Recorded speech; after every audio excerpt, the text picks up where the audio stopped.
अरे यार, कभी सोचा है क्या है वो आग जो महानता को जगाती है? चलो आज हम भारत के मिसाइल मैन और करोड़ों लोगों के लिए प्रेरणा के स्तंभ डॉ. एपीजे अब्दुल कलाम जी के दिमाग में गोता लगाते हैं। सादगी में जन्मे कलाम जी का सफर कभी भी सुविधाओं से भरा नहीं था। इसकी बजाय उनके रास्ते में थी लगातार जिज्ञासा और अपने देश को मजबूत बनाने की अटूट चाह। कलाम जी ने एक बार कहा था, अपने मिशन में कामयाब होने के लिए आपको अपने लक्ष्य के प्रति एकाग्र होना चाहिए। ये सिर्फ एक बात नहीं थी, ये वो मंत्र था जिस पर वो जीते थे। सोचिए, आप एक युवा स्टूडेंट हैं, आपके सामने भी कई चुनौतियां और फेलियरें हैं।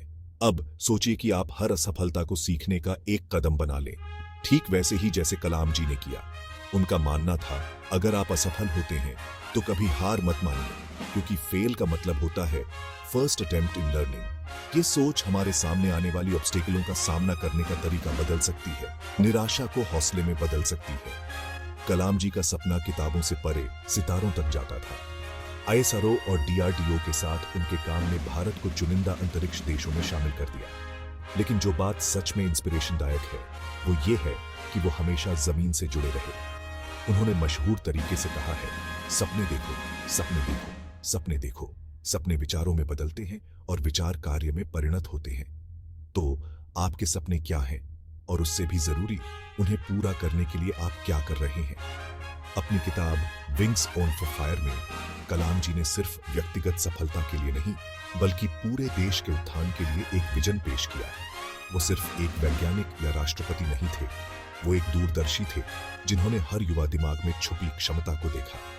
उन्होंने युवाओं से बड़े सपने देखने और कड़ी मेहनत करने का आग्रह किया, इस बात पर जोर देते हुए कि हम में से हर एक के पास अपनी किस्मत बदलने की ताकत है, और इसके साथ ही अपने देश का भविष्य बदलने की ताकत।